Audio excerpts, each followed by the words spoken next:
Hello, my name's Elira, and last week, at our family reunion, my sister stood up in front of everyone and said, "You're not welcome anymore.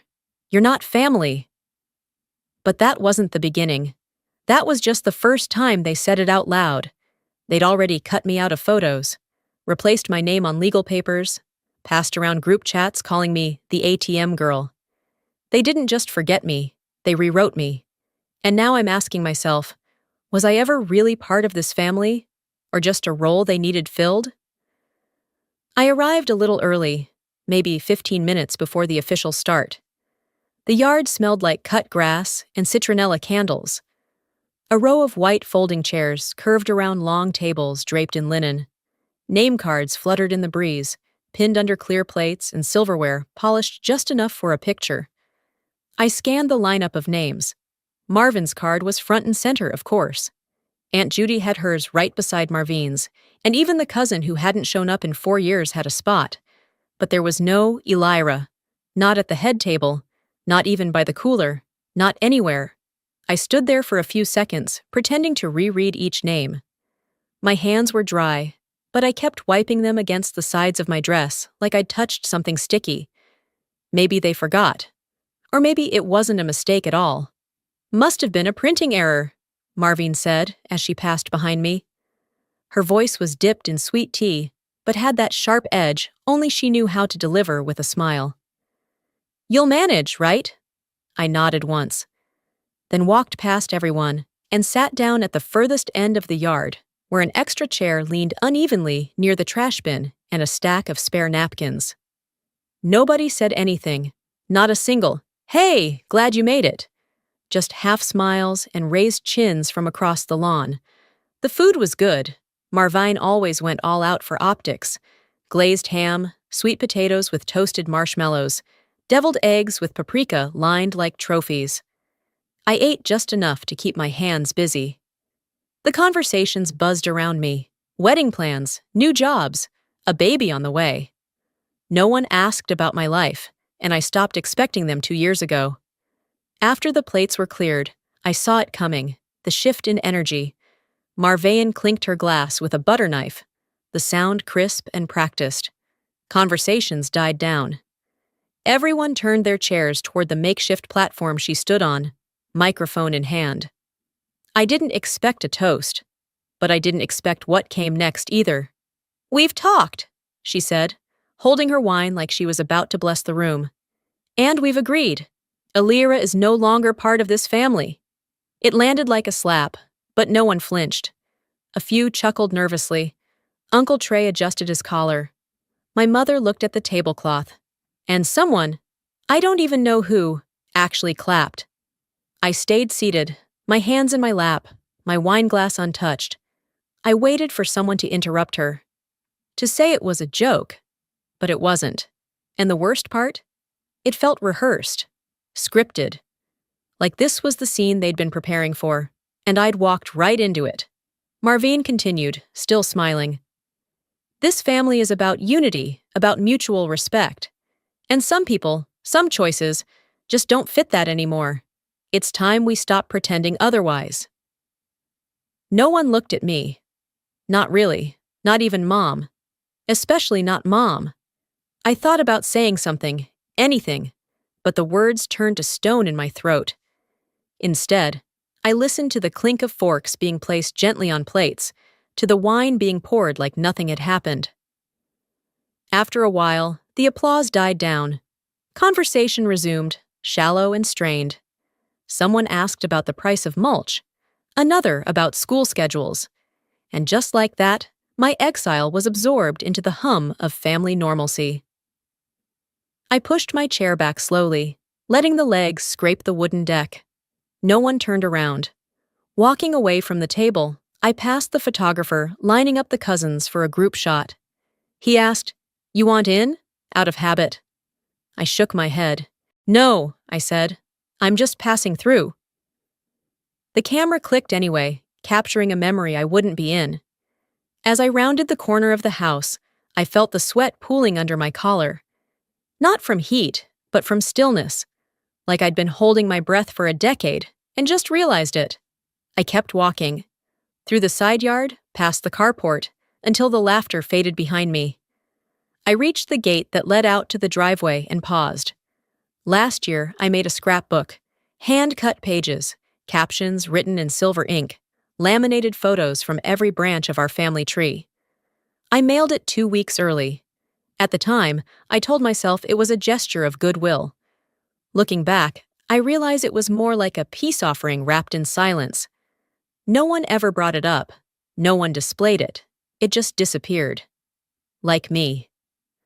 I stood by the gate longer than I should have. The porch lights flickered on behind me. I heard someone shout for more ice. And someone else laughed, loud, throaty. Maybe it was Aunt Judy. Maybe it wasn't. Did it matter? Not anymore. I turned away from the gate slowly, not because I was unsure of leaving, but because I wasn't sure I'd ever come back. The sun was dipping lower, throwing long shadows across the backyard. I walked back toward the event, blending into the edges where no one would notice me. Not that anyone had before. I wasn't ready to go yet. I wasn't going to give them the satisfaction of watching me walk out like I didn't belong. If I was going to leave, it would be on my terms. For now, I sat in the back row, out of frame, but still in the room. They'd set up a projector under the old sycamore tree. Someone dimmed the lights, and a digital slideshow flickered onto the hanging white sheet. The title screen said, "Family Through the Years." Soft music hummed from the Bluetooth speakers. Piano, sentimental, predictable. The first few photos were black and white. My parents on their wedding day, Uncle Rick in Vietnam, baby pictures of Marvine dressed in frilly bonnets. Then came the 90s. Theme parks, beach trips, Thanksgiving dinners, faces I remembered, moments I hadn't thought of in years. But none of them included me. Not one. Even in group shots where I remembered standing, I'd been edited out, or the photo was cropped so tightly I didn't exist in the frame. At first, I thought maybe I'd missed something. Maybe I'd look up and see my 12th birthday, or the Christmas where I saved the dinner after the oven went out. But nothing came. It was as if I'd never been born. I leaned toward Branwen, who sat 2 seats away, fiddling with the condensation on her glass. "Did you help pick these?" I asked quietly. She looked over, startled. No. Marvine and your mom handled everything. They said it was easier that way." Easier to erase me, apparently. I didn't cry. I just sat back in the metal chair, the legs sinking into the grass, and watched people laugh and comment on the slides like they were watching a documentary about a world I never lived in. "You remember that trip to Gatlinburg?" someone said. "Illyra was with us, right?" Marvine didn't even turn her head. "No, she stayed home that year. Too busy with college, I think." That was a lie. I'd been the one who booked the cabin, who drove everyone up when Dad's car broke down. I still remembered carrying Marvine's suitcase because she said her back hurt. But sure, rewrite the script. The screen moved on to wedding photos, including ones from Marvin's big day. Her husband, Deshaun, had his arm around her, grinning like he'd won the lottery. My stomach knotted, but I kept my expression neutral. I hadn't seen Deshaun since the day he vanished from my life. No goodbye, no closure. We had dated for 4 years. We talked about marriage, kids, getting a dog. Then one morning, he ghosted me. 2 months later, I heard from a mutual friend that he and Marvine were a thing. A year later, they were married. Mom said nothing. No one did. Now, here he was, crossing the lawn toward me with a glass of iced tea in hand, wearing a beige linen shirt like he was straight out of a vacation brochure. "I didn't think you'd show," he said casually. I looked up. "Neither did I." He chuckled, awkward. "You look good." I nodded. "I know." He stood there a moment too long, like he thought this was going to be a moment. I didn't give him one. "How's married life?" I asked, voice even. "It's, busy. We've got the little one now. Keeps us on our toes." I raised an eyebrow. "Glad to hear you're finally capable of commitment." He blinked, then smiled too wide. "Always had that fire, huh?" "No," I said. finishing my drink. I just finally stopped confusing silence with kindness. Before he could respond, I walked past him toward the drink table, where Branwen was pretending to pour more lemonade into a half-full cup. "That was something," she muttered. I glanced sideways.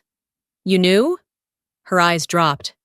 "I didn't know it started with you, but once I saw them together, I didn't ask questions." "Must have been easier that way," I said, my voice clipped. A few minutes later, while the slideshow still flickered behind us, Branwen leaned in again. "You know that scrapbook you sent last year?" I turned to her slowly. "Mom tossed it," she said, voice low. "Said it was too self-centered. Too many photos of you." I didn't respond. What was there to say? I'd spent hours putting that together, cropping, gluing, captioning. I'd even included people I hadn't spoken to in years. Not because I craved attention, but because I thought maybe if they saw the memories laid out in front of them, they'd remember how much I'd loved them. Turns out, love isn't always enough to make someone look your way. I stood there for a long while, surrounded by a crowd that had decided I was disposable. I wasn't angry, not in that moment. I was something colder than that, something quieter. I wasn't sad they forgot me. I was done reminding them I existed. I stayed until the last frame of the slideshow faded into black, not because I wanted to, but because walking out would have made it look like I couldn't handle it, like I was being too sensitive, which, in this family, was the same as being unstable. Back at my car, the air had cooled just enough to roll the windows down. I sat in the driver's seat, keys untouched in the ignition, staring at the silence in front of me. A part of me wanted to drive straight back to the motel, take a hot shower, and let the sting of the evening dissolve. But I hesitated. Something in my chest felt unfinished. Then my phone buzzed. At first I thought it was a generic alert. But when I glanced down, I saw it. A message from a group chat I didn't recognize. Legacy Core? I frowned. The only group threads I was part of were work-related or painfully dry family announcements. This one wasn't either. I tapped into the thread and scrolled. The first message was from Marvine. Did Elira actually show up wearing blue? Like, read the room? Then another from Deshawn. She thinks she's classy but walks around like she owns the place. Clydia chimed in. She always wanted to be the martyr. Just give her a check and she'll go away. And then the kicker. ATM girl strikes again. I kept scrolling. My stomach turned. There were screenshots of emails I'd sent when Dad was in hospice, texts I thought had been private, twisted out of context. One message, from a cousin I'd trusted since childhood, read, "She's not generous. She's guilty. That's the only reason she ever helps." It wasn't just mockery. It was a collection, a dossier, like they had been saving every piece of me to pick apart behind a digital curtain. I don't know who added me by mistake, or if it was intentional, a passive-aggressive jab dressed as an oops. But I screenshotted every word. Quietly, carefully, like someone documenting a crime scene no one else believed was real. I didn't text back. I didn't even leave the group. I just sat there, letting the glow of the screen dim against the dusk, letting the mask peel off without resistance. I drove to the motel in near silence. The usual classic rock station felt too loud, too out of place. When I got to the room, I threw my bag onto the bed, slipped off my shoes, and turned on the lamp beside the window. The light hit a box on the dresser, one I hadn't touched in years. It was an old keepsake box my Aunt Gail had given me when I graduated college. I'd left it at her place years ago after moving states, and she must have dropped it off here when she heard I'd be staying. I hadn't expected anything inside to matter anymore. But when I opened it, there it was. A gold necklace, thin chain, slightly tarnished from time. The charm used to read my name, Elira, etched in delicate script. Now the metal was scratched, almost buffed out entirely, but the curve of the E was still faintly visible. And I knew that necklace, because Marvine wore it at brunch. She had it tucked into her blouse, barely noticeable unless you were looking for it, but I had seen it. The same charm, same clasp, same chain, only now with no name. I held it in my palm, turning it slowly. My chest didn't ache. It just settled, like a question had finally been answered. That necklace was mine. It had been mine since I was 15. Dad had it custom made when I won the county spelling bee.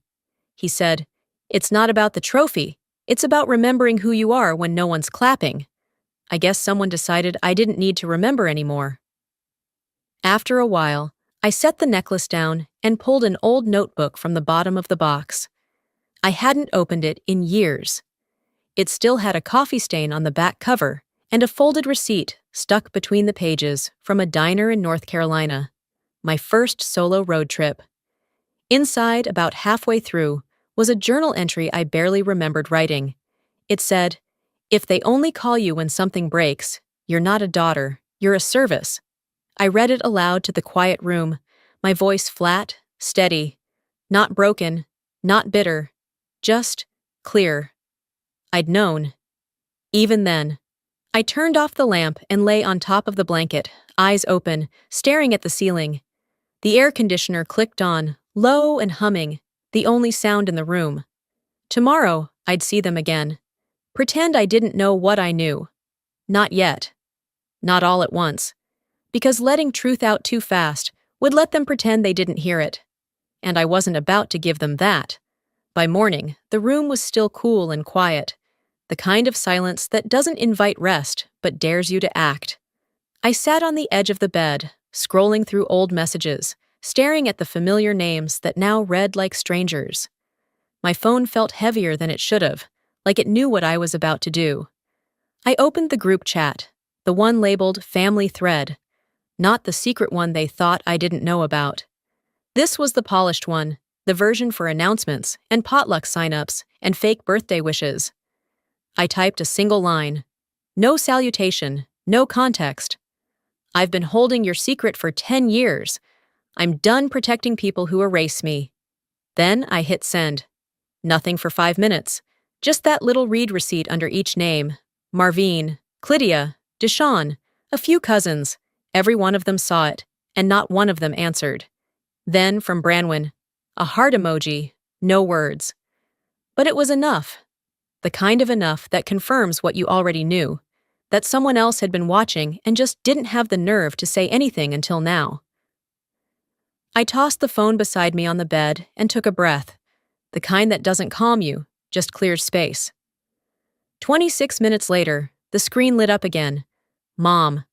I let it ring once, twice, 3 times, then picked up. "Elira," she said, her voice too sweet, too smooth. "I saw your message." I waited. "Is everything all right, sweetheart? Maybe it's not the time to dig up old wounds. We're trying to have peace, aren't we?" Peace. That word always felt weaponized in her mouth. Translated, it meant, don't cause waves unless you're ready to be blamed for the flood. "I think we've confused peace with silence," I said flatly. She laughed lightly. "You've always been dramatic, you know that? Sensitive? Your father used to say you felt things too much. He also used to say I was the only one who cleaned up after the messes." Silence. Then the classic move, pivot and dismiss. "Let's not become the bitter one in the family, okay? That's not a good look." "Thanks for the advice," I said, and hung up. No goodbye, no love you. Just the click of a line that didn't need to stay open anymore. I got dressed slowly. A plain blouse, clean jeans, sneakers. I wasn't planning to go anywhere dramatic. Just to the diner around the corner to get some air, some pancakes, and maybe remember what it felt like to sit somewhere without being judged for breathing. At the booth, between bites, I opened my phone again. Not to check replies. Still nothing for the record. But to open a folder I hadn't touched in over a year. It was labeled just in case. Inside, scanned emails, receipts for loans that had never been repaid, medical bills with my name at the top, but someone else's story tied to them. Screenshots of messages that started with, "L, I know this is a lot to ask," and ended with silence once I paid. At the bottom, one file stood out. Lena Charleston.pdf. I didn't open it, not yet. But I stared at it like it might blink first. That file, those pages, were the one thing I'd kept to myself. The one truth that, if exposed, would crack their polished little story wide open. It wasn't a bluff. It was the reason they'd always tread just slightly carefully, even as they pushed me further out. Marvine's perfect image, her Instagram-ready marriage, the whispered business trips that didn't match her calendar. That PDF held dates, hotel charges, and names. And I'd held it for a decade. Out of grace, out of restraint, out of some foolish loyalty that they'd long ago stopped earning. I slid the phone face down and looked out the diner window. Cars passed. A couple argued quietly near the parking lot. The waitress filled coffee cups like it was muscle memory. No one cared what I was carrying. No one had to. That was the point. When I paid the check and stepped outside, the sunlight was sharp but welcome. I walked down the block slowly, no destination in mind. I just needed motion. Back at the motel, I didn't turn on the TV. I didn't call anyone. I sat by the window and watched the afternoon pass like a train I didn't need to catch. I'd given them a warning. Not a threat. Not a plea. A line. And if they crossed it, they'd find out that the quiet one doesn't stay quiet forever. The next morning, I dressed slower than usual. Not out of indecision, but intention. I wanted to wear something plain, unremarkable, something no one could pick apart later. Gray sweater, dark jeans, a pair of flats I could walk in for hours, if it came to that. Brunch was being held under the big tent in the backyard, a safe fallback in case it rained. It didn't. The sky was obnoxiously clear. Rows of folding tables stretched out under plastic chandeliers, and someone had lit those fake candles again, trying hard to look like warmth without providing any. I arrived halfway through the coffee refill chatter. My seat had no nameplate, again. I didn't bother to ask. Just as I was settling in, Marvine stood up from the head of the table, beaming like she was about to announce a prize. "Before we move on to dessert," she said, her voice just a bit too loud, "let's hear from our little sister. Elira always has the best stories, don't you think?" People clapped, some out of politeness, some because they genuinely didn't see the dagger wrapped in glitter. A few heads turned in my direction. I caught Clydia's expression, tight smile, eyes already scanning for how to control the damage if I stepped too far out of line. I stood, walked to the mic that had been pulled into the center aisle. I could feel the tension before I touched it. Static filled my ear when I spoke. "I just wanted to share a small memory about Dad," I began, my voice steady. "He once told me, the night before his last surgery, that he wasn't afraid of dying. He was afraid of being forgotten." The mic cut. Just like that. I tapped it once. Nothing. A few people chuckled nervously. A cousin behind me said, "Technical stuff, you know how it is." Marvine tilted her head. "Someone check the battery?" Clydia sipped her orange juice like it had nothing to do with her. I smiled, quiet, controlled, and walked back to my seat. I didn't argue. I didn't ask for another try. Instead, I reached into my tote bag and pulled out a folder. Thick. Tabbed. Labeled. I placed it on the table in front of them, calm as laying down a menu. Marvine blinked. "You've been collecting dirt?" "No," I said.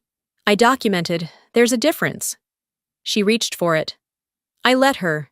Inside were copies of bank transfers from my accounts to theirs. Text messages asking for help. Screenshots of urgent, "Can you wire this just until next Friday?" Emails with subject lines like "emergency" and "only you can help." Itemized invoices from hospitals, tuition payments, car repairs. Everything they'd asked for. Years of it, all labeled by date and who requested it. One page near the front was titled, "When they said it was an emergency." Marvine flipped through silently at first, then scoffed. "This is petty."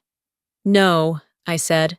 "What's petty is pretending I was never part of this family while depending on me like I was your safety net." Deshawn leaned forward, squinting at one of the pages. Wait, this was you? You paid for the van last year? Branwen's voice came from the end of the table. I thought that donation came from the church.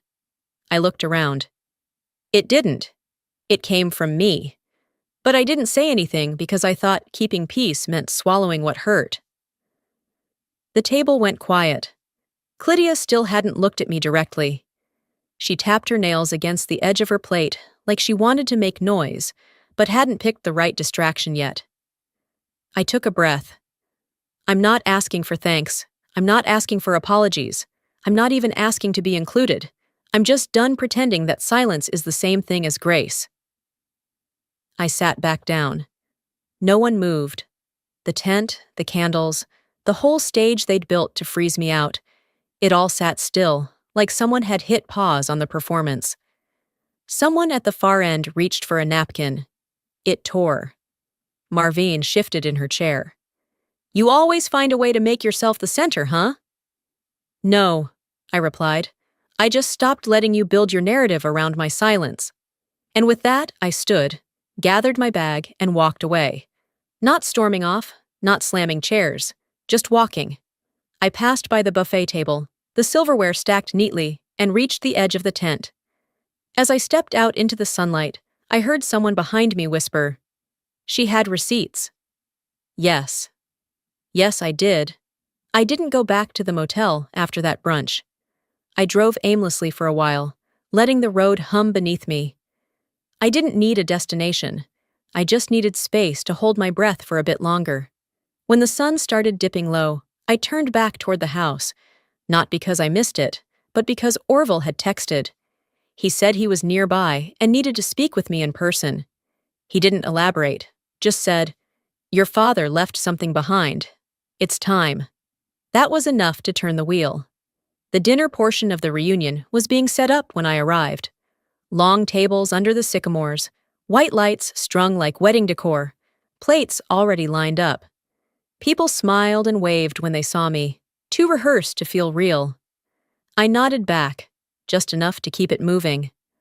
Orville was waiting by the far end of the patio, holding a brown envelope, his suit jacket wrinkled from hours in the car. He looked like he hadn't slept much. Maybe he hadn't. He didn't greet me with small talk, no pleasantries, just handed me the envelope like it weighed 100 pounds. Your father gave this to me before his last surgery, he said, his voice low. He told me to hold it, said, only give it to Illyra if it comes to this. I didn't ask what this meant. We both knew. I opened it with slow hands. Inside was a copy of my father's original will. Clean, legal, notarized, dated 6 months before his final hospitalization. In it, he'd named me executor of his estate. Not Marvane, not Clydia. Me. He wrote in clear language that I was to be the one overseeing decisions regarding the family home, the investments, and, specifically, the future preservation of family legacy. His words, not mine. I didn't cry. I didn't smile. I simply folded the paper back, slid it into my bag, and thanked Orville with a firm nod. They changed it, didn't they? I asked. They filed a revision. But legally, he paused, that only holds if you were informed. Were you? I shook my head. No. Then you need to do something about it, he said. Because they already are. By the time we returned to the table, the food had just been served. Someone had carved the roast. The bread basket was already half empty. No one stood when we approached, except Marvine, who looked up and froze when she saw what was in my hand. Clydia's gaze followed, steady but cautious, like she knew the game had shifted. Orville pulled out the extra chair beside me and sat. No announcement, no invitation, just presence, which sometimes says more than words. I stood up, not rushed, not dramatic, just firm. I need to say something, I said. Some glanced up. Others kept chewing. But slowly, one by one, heads turned. My father gave me something, I said, holding up the folder. A copy of the original will, the one you all never showed me. Marvine laughed once, sharp, strained, That's old. It was changed later. We agreed. Orville cut in, cool and precise. Revisions are only valid if all legal beneficiaries were informed. Were they? He looked directly at Clydia. She didn't blink. We did what made sense. Elira has always been self-sufficient. She didn't need. That's not how the law works, Orville said. A hush followed. Someone's fork hit the plate with a clink. Branwen asked, almost under her breath. So, the house, it's hers? I didn't look at Marvane. I looked at the space between us. I didn't ask for this, but I won't let you rewrite history and steal what was meant for me. Marvane opened her mouth, then shut it. The flush in her cheeks was louder than any reply she could have given. Clydia turned to me, voice soft but cold. So what? You're going to sue your family now? No, I said. I'm going to enforce what my father wanted. And if anyone continues to misrepresent it, I'll let the courts handle it. I wasn't yelling. I didn't need to. Silence is only powerful when the other side expects you to stay quiet. Deshawn stood up without a word and walked away. The clatter of his chair broke the silence. No one followed him. For the first time in years, Marvane didn't have a comeback. Her face was still, her fingers tight around her napkin. Her eyes didn't meet mine.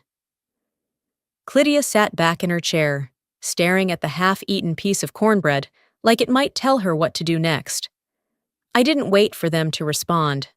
I didn't owe them that. I looked at Orville, nodded once, and sat down. I'd given them the chance to do this the quiet way. They chose the opposite. The next morning, I found the envelope tucked beneath my motel door. No return address, no handwriting I recognized. Just my name typed in block letters on a plain manila flap. Inside was a small USB drive and a note printed on the back of a gas station receipt. It read, "You deserve to know what really happened." No signature, but I didn't need one. I didn't plug it in right away. I stared at it for a while, holding it between my fingers like it might melt. Then I crossed the room, pulled my laptop out of the drawer, and clicked it awake. The folder on the drive was titled, After the Funeral, Strategy Call. I knew that title. I knew the cadence of that phrasing. I'd heard Clydia say it before, usually when discussing money or legacy, or whenever she felt like the family's image needed managing. The recording started mid-conversation. At first, it was hard to tell who was speaking over the phone, but then I heard Marvane's voice, clear as glass. She sounded calm, confident. "We can't let her control anything," she said. "If Elira gets a copy of the will, it's over." Clydia replied, "She won't. She never asks. She just gives." Then silence. Then laughter, low and knowing. Marvane again. "That's what makes it easy. She wants to be needed. She won't push back." There it was. My whole relationship with them boiled down to a single truth. They mistook my love for submission. I listened all the way through, twice. The second time, I turned on captions, so I could see their words in black and white, just in case anyone ever doubted me again. By the time the audio ended, my hands weren't shaking. I wasn't angry. I was done. Not even an hour passed before my phone lit up with a call. Unknown number. I let it go to voicemail. They called again. The third time, I picked up. "Elira!" Clydia's voice was soft. Too soft. "Yes." "I just heard from Deshawn. I understand you're upset." "Is that what you understand?"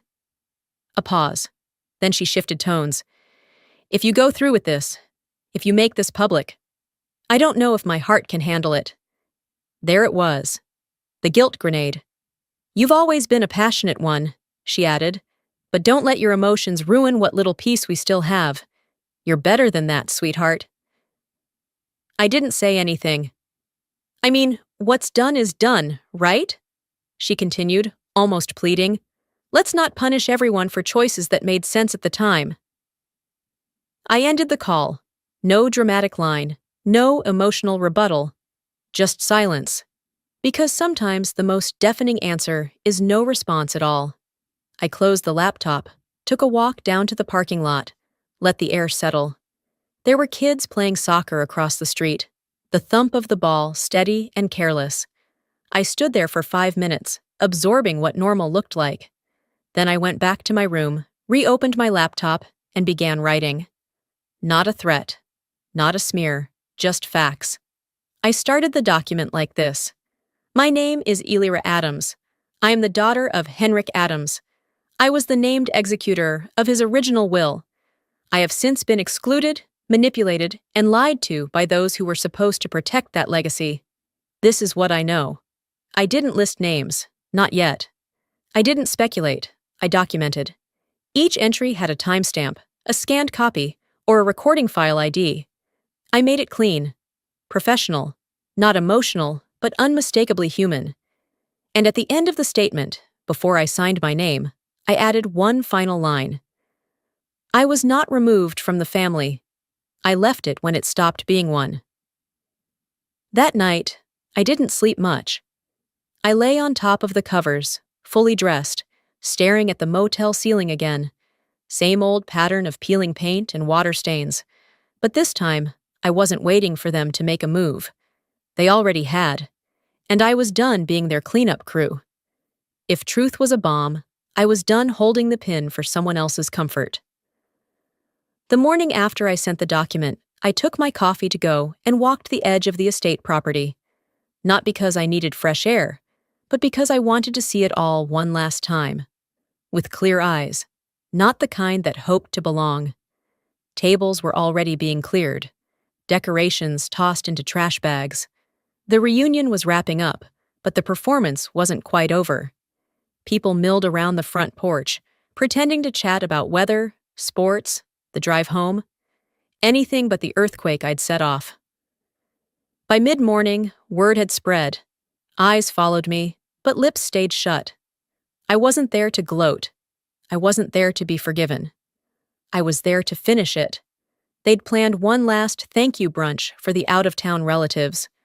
Marvine, of course, had placed herself in charge. She stood near the mimosa bar, all smiles and clenched teeth, acting like nothing had happened. Clydia avoided eye contact altogether, busying herself with napkins that didn't need straightening. I was about to leave when Branwen stepped onto the patio with something in her hand, an iPad and a folded piece of paper. Her cheeks were flushed, but her spine was straight. She didn't glance at me as she walked toward the middle of the group, just cleared her throat and started reading. I have something I need to say, she began, voice shaking only on the first word. This is an email I received from Marvine 6 months ago, after I wished Elira a happy birthday. That got their attention. She opened the message and read it aloud. You can be friendly with her if you want, but just know you're picking a side. If you continue contact, don't expect to be included in anything going forward. Branwen paused. I didn't reply. I didn't want to choose. But watching what happened these last few days, I realized silence was choosing too. She turned to face me. I should have spoken sooner, but I see it now, what you've carried, and I'm sorry. No one clapped, no one moved. Even Marvin didn't interrupt. Her jaw flexed, but she stayed still, calculating, watching her narrative crumble from someone else's voice. I met Branwen's eyes, gave a small nod. Then I walked into the house. Not because I was upset, but because I had one last place to check before I left for good. The guest house in the back, where I used to stay during summer breaks, hadn't changed much. Same dusty curtains, same creaky floors. In the desk drawer by the window, buried beneath old postcards and dried-out pens, was an envelope with no name on it. Inside were 6 documents: hospital forms, invoices, donation acknowledgments, all in my handwriting. My name signed at the bottom. But each of them had been scanned, edited, and submitted under Marvine's. It wasn't just financial manipulation. It was identity theft, dressed in sisterhood. I sat down on the bed, placed the documents in a new folder, and slid it into my bag. When I stepped back outside, I didn't walk toward the others.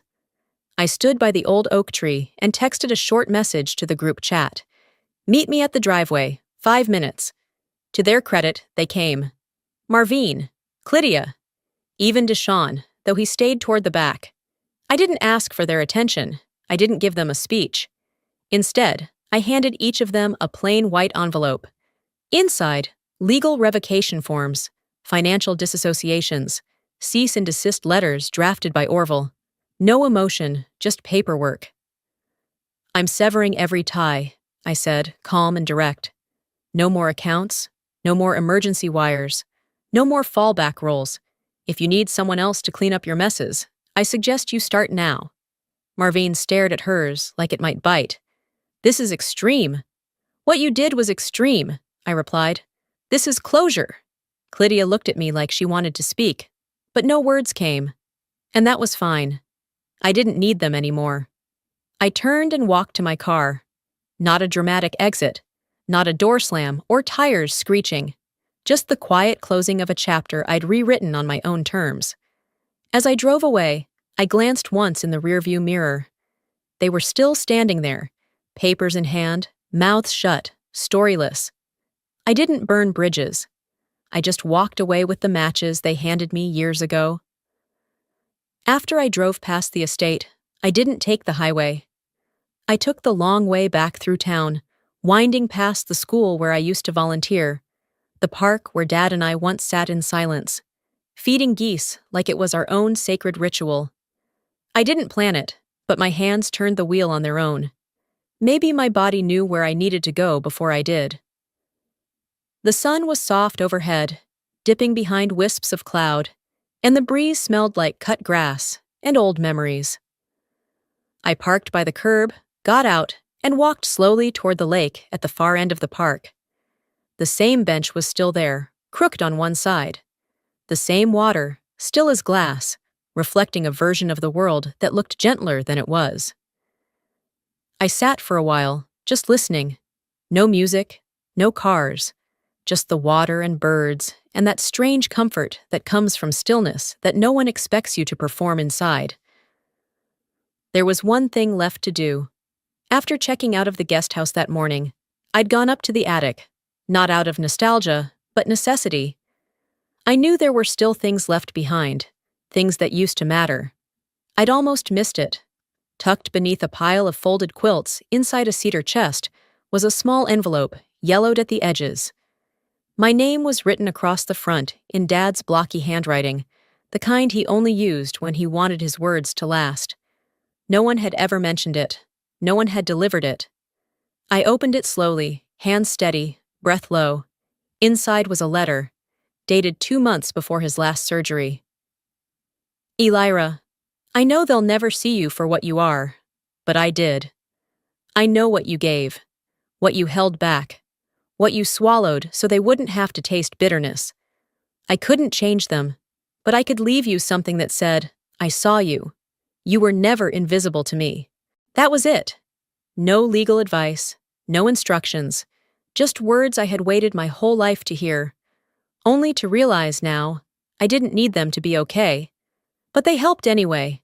I folded the letter back into its envelope, slipped it into my coat pocket, and sat still.